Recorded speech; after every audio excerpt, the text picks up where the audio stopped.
हाँ जी, नमस्कार। मैं दीपेश वैष्णव, आपका मेरे यूट्यूब चैनल दीपेश वैष्णव पर हार्दिक स्वागत, अभिनंदन।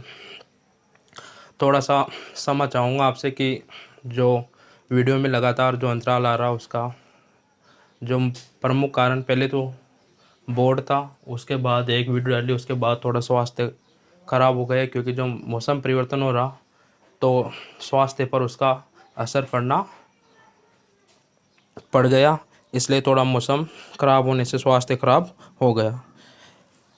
मैं भी आपको सलाह देता हूँ कि थोड़ा अपने स्वास्थ्य का से भी ध्यान रखें। अब जो आज की क्लास है वो रहेगी अपने मेवाड़ के गुइल। अगली जो क्लास तो उसमें हमने जयद्रथ सिंह तक के जो शासक थे उनका अध्ययन कर लिया था। इसके बाद हम जो बात करेंगे अब जयद्रथ सिंह के जो उत्तराधिकारी है उनके बारे में इस क्लास में हम अध्ययन करेंगे। तो हम बात करते हैं जयद्रथ सिंह के बाद। जयद्रथ सिंह तक तो अपन ने चर्चा कर ली थी। जयद्रथ सिंह, इसका जो उत्तराधिकारी था वो इसी का बेटा था, उसका नाम था तेज सिंह। जो तेज सिंह था इसका शासनकाल था 1253 से 1273 ईस्वी। क्या शासनकाल था इसका? 1253 से 1273 ईस्वी। अगर बात करें हम तेज सिंह की उपाधियों की, इसकी उपाधियां क्या क्या थी, तो इसके सबसे पहले जो उपाधि थी वो उपाधि थी इसकी महाराजा धीराज परमेश्वर। महाराजा धीराज परमेश्वर, महाराजा धीराज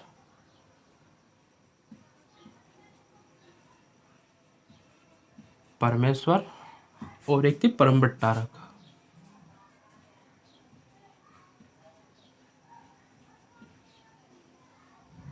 परम बट्टारक, ये इनकी उपाधियां थी।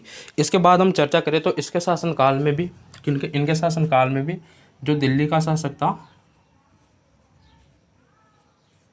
दिल्ली शासक बलबन का आक्रमण हुआ था मेवाड़ पर। बलबन का आक्रमण, लेकिन इस आक्रमण को इन्होंने अपनी चतुराई से असफल कर दिया। किसने? तेज सिंह ने।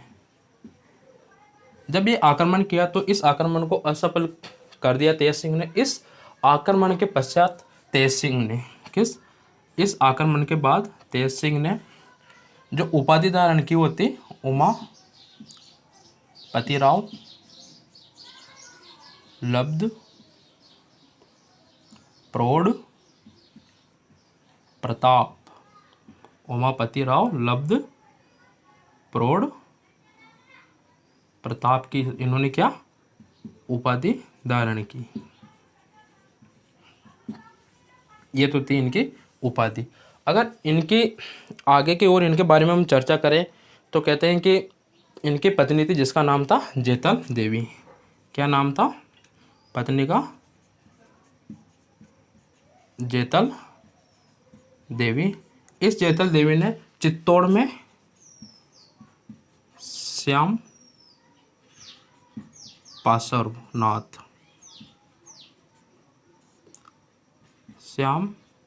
पार्श्वनाथ मंदिर का निर्माण करवाया। कहाँ? चित्तौड़ में। इनकी पत्नी जेतल देवी जिसने चित्तौड़ में श्याम पार्श्वनाथ मंदिर का निर्माण कराया। और इन्हीं के समय में जो एग्जाम में लगभग अगर यहाँ से कोई क्वेश्चन उठता है तो एक तो ये, और एक जो हम अब चर्चा करेंगे वो इनके समय में एक ग्रंथ की रचना हुई जिसका नाम था श्रावक प्रतिक्रमण सूत्र चूर्णी नामक ग्रंथ की रचना, या कहें तो श्रावक प्रतिक्रमण सूत्र चूर्णी जो ग्रंथ लिखा गया वो किनके शासनकाल में लिखा गया?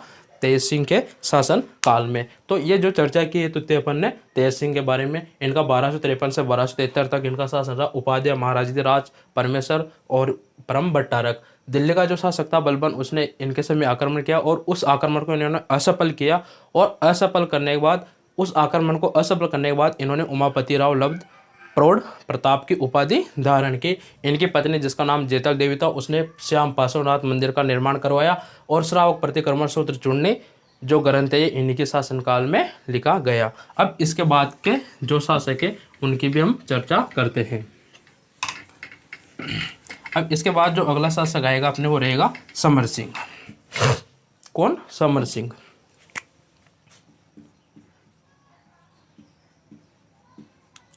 समर सिंह, इसका शासनकाल देखें तो 1273 से 1302 ईस्वी। समर सिंह, इसका अगर शासनकाल देखें तो 1273 से 1302 ईस्वी। इसके शासनकाल में तुर्कों ने जो आक्रमण किया था, उन्होंने गुजरात पर जो अपना आधिपत्य कर रखा था, इसने तुर्कों को गुजरात से बाहर निकाला। तुर्कों को गुजरात से निकाला।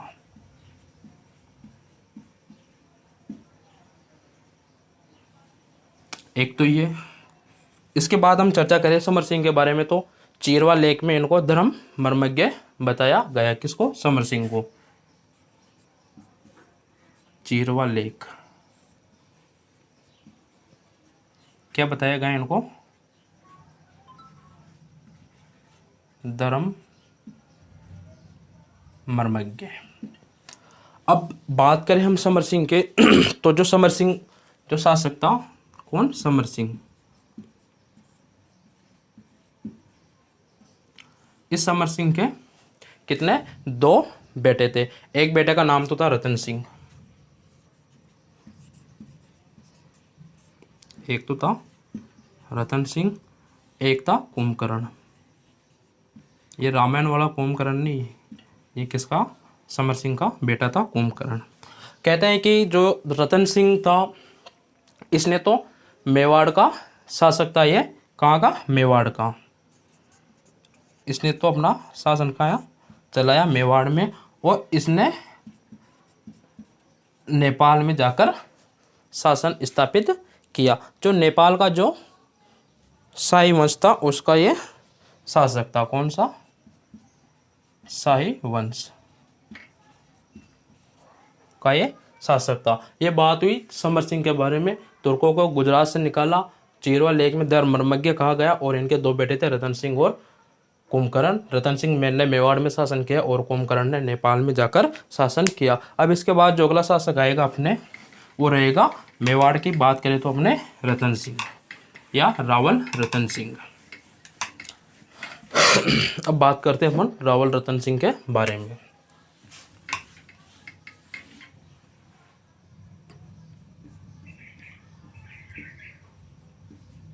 रावल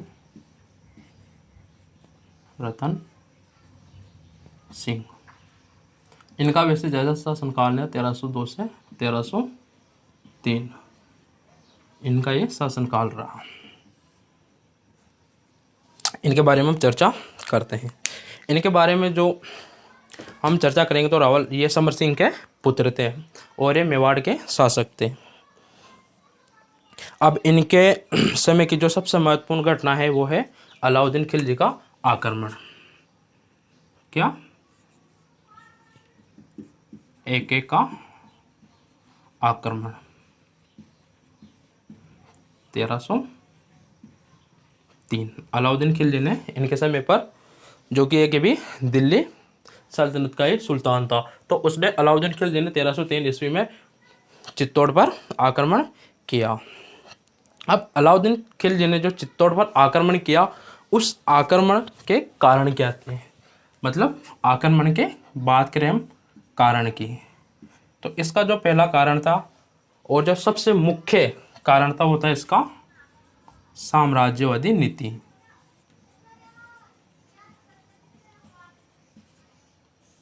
साम्राज्यवादी नीति इसका सबसे ये मुख्य कारणों में गिना जाएगा। ये सबसे मुख्य कारण था इसका, मुख्य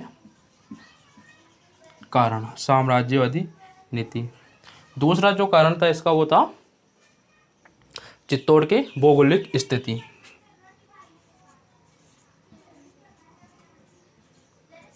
चित्तौड़ की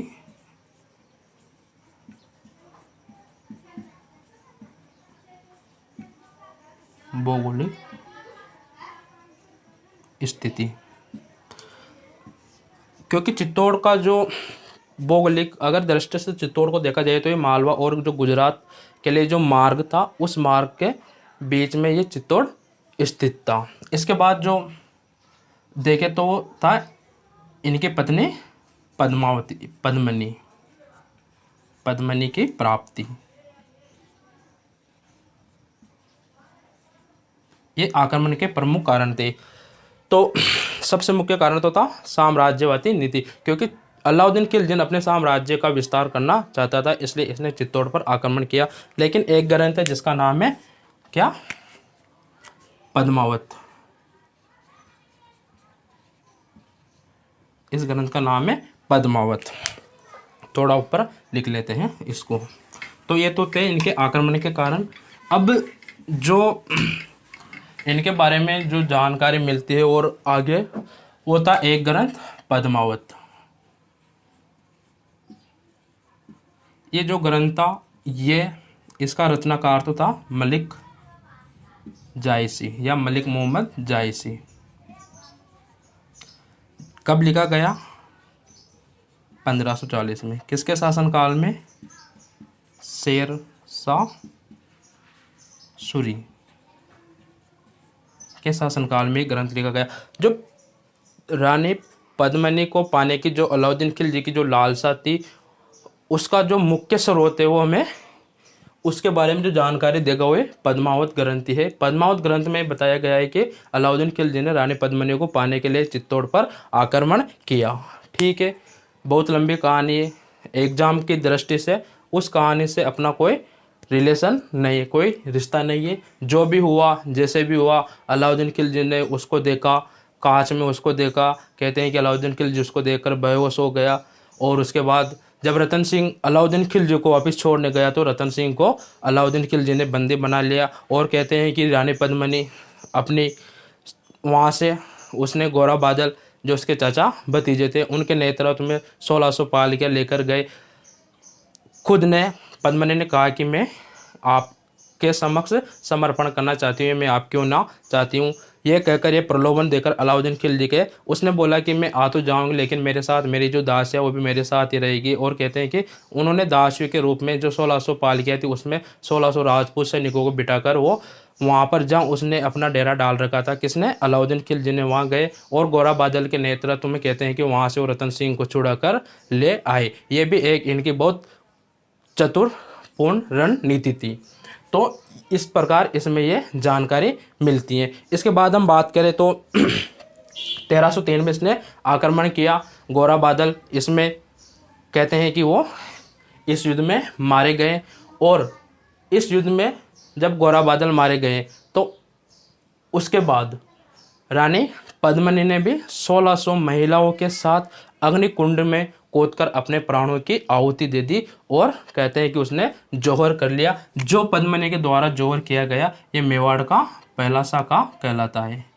मेवाड़ का पहला साका कब हुआ था ये, 1303। वैसे मेवाड़ में 3 साके हुए, एक तो पहला साका पद्मिनी के द्वारा, एक कर्मावती के समय हुआ था, हाँ कर्मावती के समय हुआ था, और एक जो साका हुआ था वो हुआ था उदय सिंह के समय।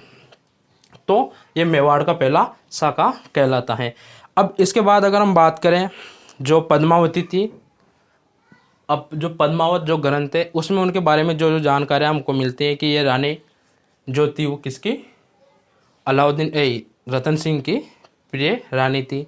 ये कहते हैं कि सिंगलदीप जो कि श्रीलंका में स्थित है वहाँ की रानी थी। इनके पिता का नाम गंधर्व सेन, माता का नाम चंपावती था।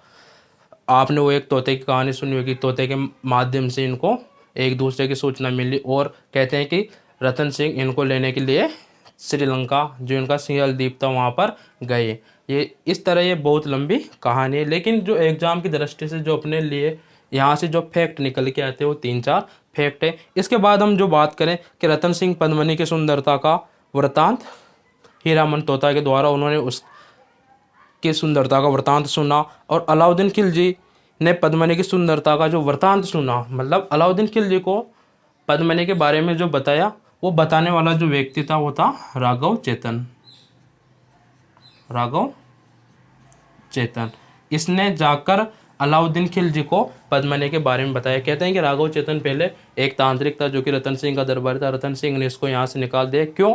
कारण ये था क्योंकि इसकी पत्नी सुंदर थी। ये कहते हैं कि किसी भी नारी को अपने वश में कर लिया था, इसलिए इसको शक की दृष्टि से यहाँ से निकाल दिया, और इसने इसे अपना अपमान समझ कर ये अलाउद्दीन खिलजी के दरबार में गया और अपना अपमान का बदला लेने के लिए इसने इतना कुछ जो भी षड्यंत्र था वो रचा। तो कौन व्यक्ति था? वो राघव चेतन। इसके बाद अगर हम बाद में आगे चर्चा करें तो कहते हैं कि 25 अगस्त 1303 को अलाउद्दीन खिलजी ने चित्तौड़ पर आक्रमण किया, और जो आक्रमण किया 1303 में, उसमें अपन ने बात की रानी पद्मनी, रतन सिंह ने तो केसरिया धारण किया और रानी पद्मनी ने 1600 महिलाओं के नेतृत्व में जोवर किया, जो कि मेवाड़ का पहला शाखा कहलाता है। अब इसके बाद हम बात करें तो इसके बाद अगर हम आगे बात करें तो जब आक्रमण कर दिया, चित्तौड़ को इसने जीत लिया, तो इसके बाद अलाउद्दीन खिलजी ने चित्तौड़ को जीतने के बाद जो चित्तौड़ का नाम है वो नाम चित्तौड़ से उसका नाम बदल कर क्या कर दिया? खिजराबाद। तो जो ये दाई पीर की वहाँ पर एक दरगाह है, दाई पीर की जो दरगाह है उसका निर्माण 1325 के लगभग हुआ था। 1325 दाई पीर की दरगाह का जो लेक है, दरगाह लेक, उसमें इसका नाम मिलता है अपन को खिजराबाद। क्योंकि इसका बेटा था खिज्र का, उसके नाम पर इस चित्तौड़ का नाम उसने खिजराबाद कर दिया। अब खिजराबाद के बाद जब खिज्र खां के नाम पर उसने चित्तौड़ का नाम खिजराबाद कर दिया और अपने बेटे खिज्र खां को चित्तौड़ का शासक नियुक्त कर दिया, उसको वहाँ पर प्रशासन की जो भागदौड़ थी वो अपने बेटे खिज्र खां को सौंप दी। अब खिज्र खां के बाद इसने जो मालदेव सोनगरा था, कौन? मालदेव सोनगरा को चित्तौड़ का शासक नियुक्त किया। खिज्र खां, पहले तो किसको? खिज्र खां को, फिर इसके बाद मालदेव सोनगरा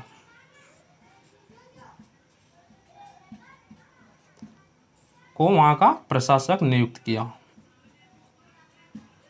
कहाँ का? चित्तौड़ का। किसको? मालदेव सोनगरा को वहां का प्रशासक नियुक्त किया। अमीर खुसरो की जो पुस्तक है खजाइन उल फतह, क्या? खुसरो, अमीर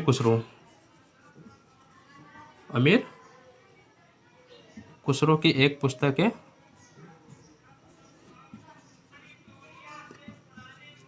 खजाइन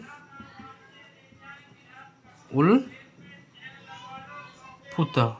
इस पुस्तक में कहते हैं कि अमीर खुसरो ने इस युद्ध का आंखों देखा वर्णन किया। अमीर खुसरो इस आक्रमण के समय अलाउद्दीन खिलजी के ही साथ था, तो इसने इस युद्ध का आंखों देखा वर्णन किसमें किया? खजाइन उल फतह में।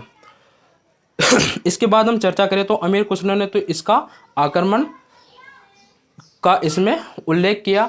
इस आक्रमण का उल्लेख करने के साथ साथ ही इसने अलाउद्दीन खिलजी और पद्मनी का जो उल्लेख किया वो क्रमशः सुलेमान, क्या? एक तो सुलेमान और एक सेवा नाम से इनका उल्लेख किया। खिलजी का नाम तो इसमें क्या बताया? सुलेमान, और पद्मनी का नाम सेवा।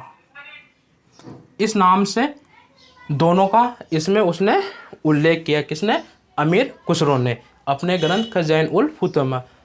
खिलजी को तो सुलेमान और पद्मनी को सेवा नाम से इसने संबोधित किया। इसके बाद हम बात करें और आगे की, तो जो कर्नल जेम्स टोड है और कुछ इतालवी यात्री इटली से संबंधित जो यात्री थे, तो कर्नल जेम्स टोड और इतालवी यात्रियों ने पद्मनी के प्रकरण का भी उल्लेख किया। इनके द्वारा भी ये प्रकरण बताया गया। लेकिन डॉक्टर दशरथ शर्मा, कौन?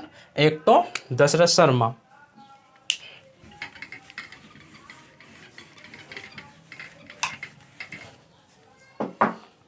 डॉक्टर दशरथ शर्मा व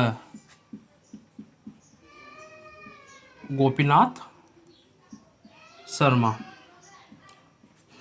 ये दोनों इस घटना को, कौन सी, ये पद्मनी और अलाउद्दीन खिलजी वाली जो घटना है, इसको सत्य मानते हैं। इस घटना को सत्य मानने के पीछे जो डॉक्टर दशरथ शर्मा का जो इन्होंने प्रूफ दिया कि ये घटना किस आधार पर सत्य है, तो कहते हैं कि एक मालवा में रचित एक ग्रंथ था जिसका नाम था चिताय चरित।